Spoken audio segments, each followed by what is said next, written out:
have to put my glasses on because I have a lot of stuff to research here. I'm Dick Banton, and you're not. I heard it. Who would want to be me? Well, there was somebody here who really wanted to be. It was Julie Hansen. The truth of the matter is, she didn't want to be Dick Banton, she just wanted to be in charge.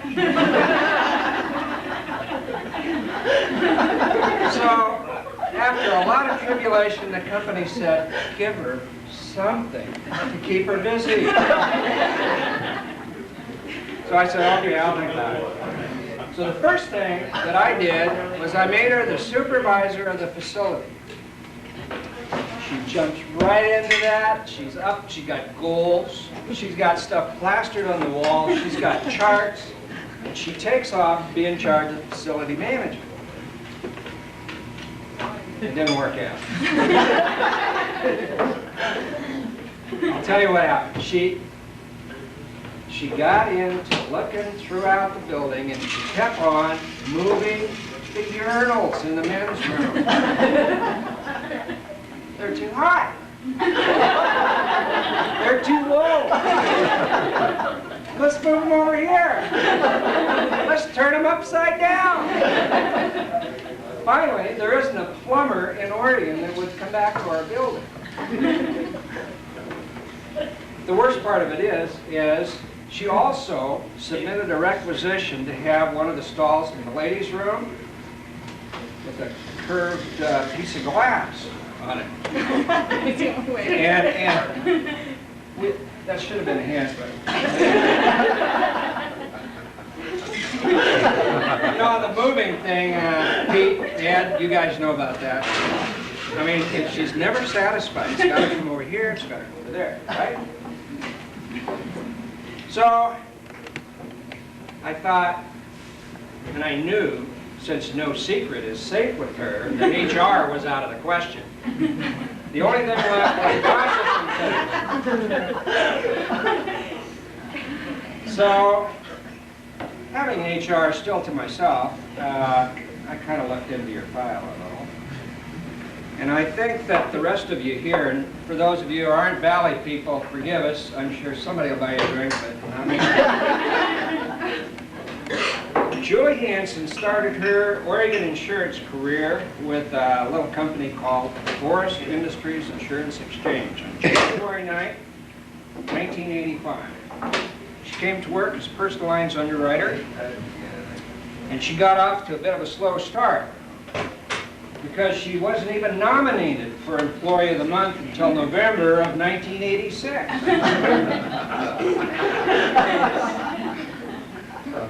Some of the background should have really tipped us off of what was yet to come about her, because in a letter to Dolores Meridian, and I think there are probably only about 4 or 5 of us in this room, remember Dolores.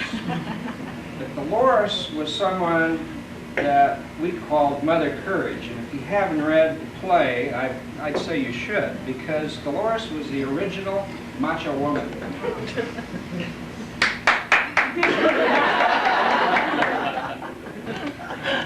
Anyway, in this letter, Julie wrote, quote, I will be visiting your office November 2nd, 1984 at 2:15 in the afternoon.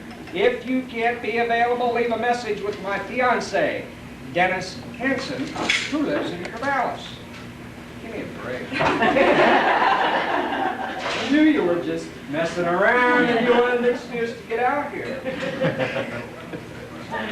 Everybody knows that you needed a job. Anyway, Julie writes back to Dolores and says, you know how accurate she is, customer service. She wants everybody to do things 3 or 4 times, get it right. Thanks, Fro, F-R-O, for your time. The interview was great, but I really enjoyed my time with Dennis Moore. At any rate, she conned Dolores. Mike Weehunt went along with a gag, convinced Gary Booth to make Julie an offer. One time she took it.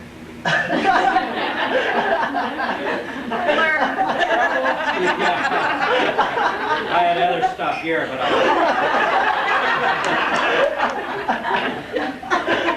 trouble really started after she'd been there a year. And I'm sorry he's not here to defend himself because he'd do a very good job. Phil Kleck wrote a little message to Julie with some constructive remarks that she, quote, begin thinking as a manager, unquote. That's like tossing a match into some fireworks. At any rate, we all know how seriously she took that. The only thing is, Julie, I wish you'd have paid attention to the same writing, very next sentence, when he said, quote, you need to work on your listening skills.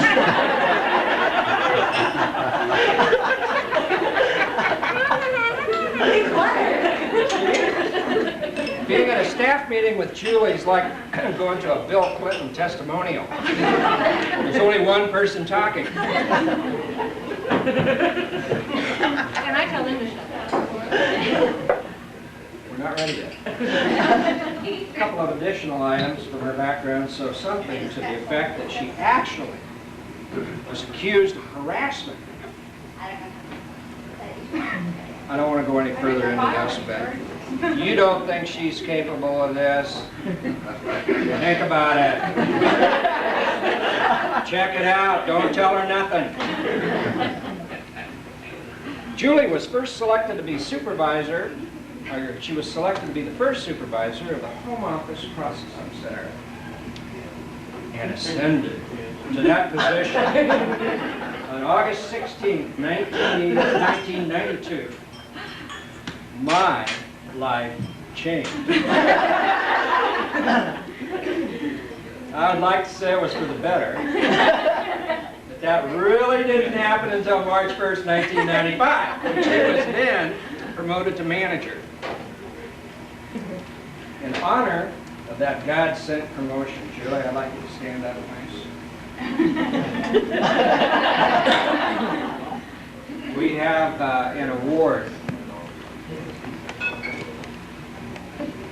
That I'd like to read to you. This is a certification, actually, that certifies that Julie Hansen has successfully completed all training, including whining, budget bluffing, groveling, and faux humility, and it puts you in processing purgatory.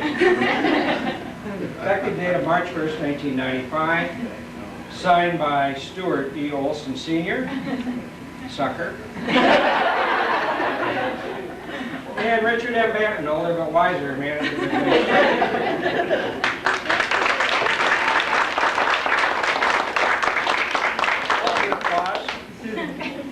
The company, as you know, enjoys for folks to rise to better position, and they've gone to great costs to provide you with a suitable frame.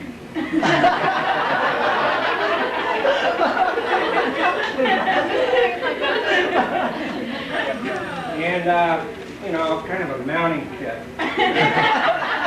So you can put this in 386 other certificates, Joe. Thanks, I need a bigger office, too.